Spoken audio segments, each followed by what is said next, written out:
Welcome to Just One Lesson. Every question has an answer. Every mystery has a story. Every story leaves one lesson. Today's question is, what happens when the most powerful person in the world suddenly can't do their job? What if everything you've believed about the stability of the American government could just vanish in a heartbeat? Every single second, the fate of the entire nation rests squarely on the shoulders of one individual. But what if the finger on the nuclear button belonged to someone who was suddenly and completely incapacitated? Now, the United States was built to reject kings, right? But we still centralized immense power in a single executive. When that executive vanishes or fails, the whole system just teeters right on the edge. So, how do we safely pull the plug on the presidency? Act 1. The problem. The executive power vacuum. Now, you might be wondering, why is a sudden power vacuum so terrifying? Well, historically speaking, when a leader falls without a clear successor, nations crumble. It's like a giant puzzle instantly falling apart. They become incredibly vulnerable to economic collapse, foreign attacks, or even military coups. It is literally the ultimate nightmare for any democracy.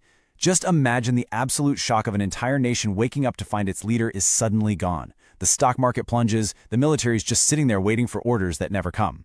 In these moments of intense fragility, a missing executive is just as dangerous as a tyrant.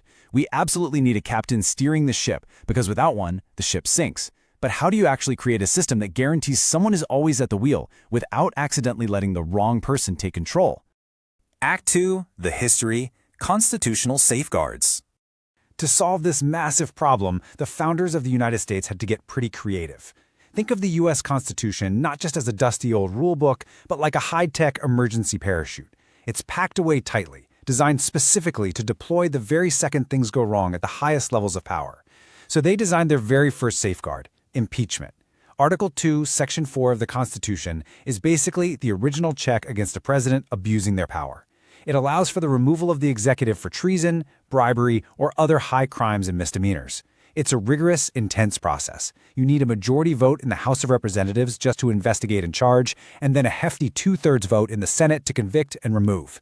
It is the ultimate legal remedy for criminal abuses of public office. So, how early was this system actually tested? Well, not by crime, but by death. In 1841, William Henry Harrison became the very first president to die in office. And here's the crazy part. The Constitution was actually kind of vague on whether the vice president became the actual president or just an acting president. But Vice President John Tyler, he firmly claimed the full title and all the powers of the presidency. He literally refused to even open mail that was addressed to the acting president. This incredibly bold move established what we call the Tyler precedent. It's an unbroken historical norm that absolutely saved the nation from a massive succession crisis. Act 3. The discovery. The 25th Amendment. But as it turns out, the Tyler precedent didn't solve everything. Informal precedents just weren't enough.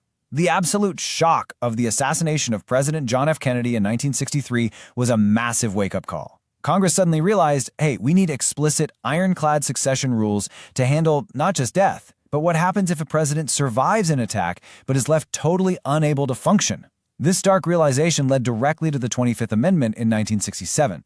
And the vital difference here is absolutely crucial to understand. It's the clear distinction between two primary tools. On one side, we have impeachment, which deals strictly with legal and criminal wrongdoing, stuff like malice, treason, and corruption. But on the other side, we have this newly discovered 25th Amendment, which addresses physical or mental fitness. Think about it. If a president is simply in a coma, well, they haven't committed a crime, right? So impeachment is completely useless. The 25th Amendment navigates this entirely different, medically driven, uncharted territory.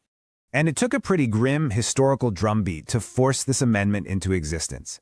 Between 1865 and 1963, the United States lost 4 sitting presidents to assassins' bullets: Abraham Lincoln, James A. Garfield, William McKinley, and John F. Kennedy.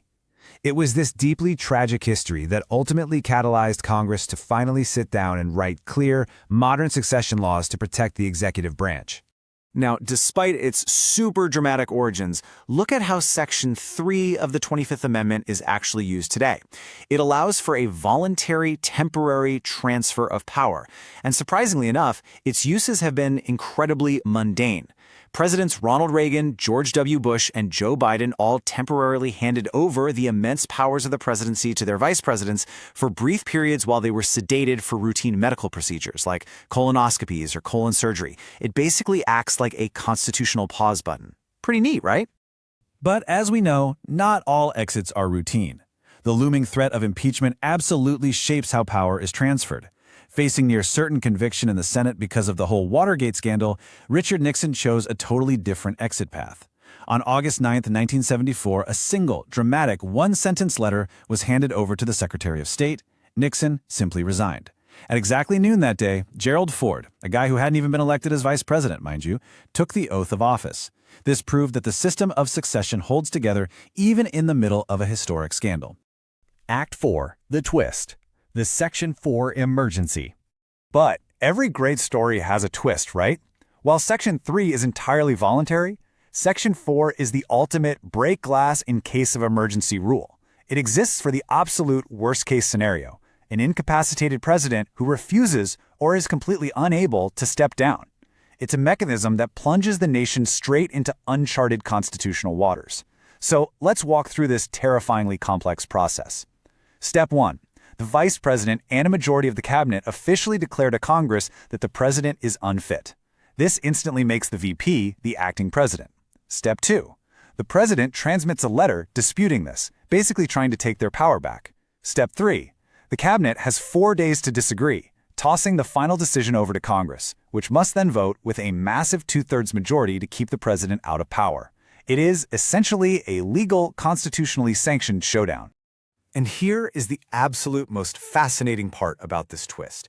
This ultimate constitutional safeguard, it has literally never been used. Not once. Section 4 remains a purely theoretical, completely untested emergency protocol. Now, it exists to save the republic from a leader whose mind or body has failed, but whose grip on power remains. Yet, the sheer political, explosive force required to actually trigger it means it just sits there, behind breakable glass, waiting for a crisis grave enough to demand it. Act 5. The Answer. A Web of Laws. So we finally arrive at the answer to our original question. How do we safely pull the plug on a presidency?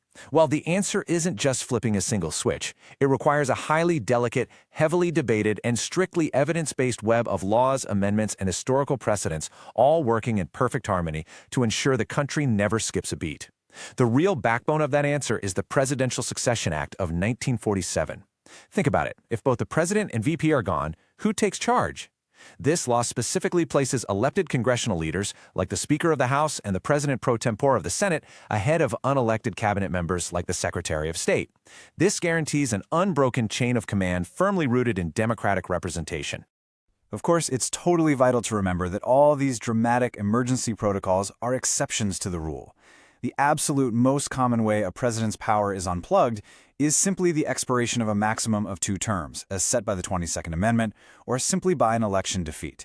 This simple number, 2, cements the ultimate safeguard. The rule of law always stands supreme over the rule of any single individual. So, in summary, all of these exit pathways, from the serious threat of impeachment to the precise medical mechanics of the 25th Amendment, are incredibly carefully calibrated. They perfectly prevent a catastrophic power vacuum, but their super high bars for activation, like those two-thirds supermajorities we talked about, ensure they just can't be easily weaponized by Congress over petty political disputes. They preserve the independence of the executive while promising us all that absolutely no one is above the law. Maybe the secret to a stable democracy isn't finding the perfect leader. Maybe it's building a perfect system for when that leader fails. And that's today's Just One Lesson. If you enjoyed today's lesson, subscribe to Just One Lesson for more fascinating stories about science, technology, history, psychology, AI, space, and the world around us. Because every day there's always one more lesson waiting to change the way you think. See you in the next lesson.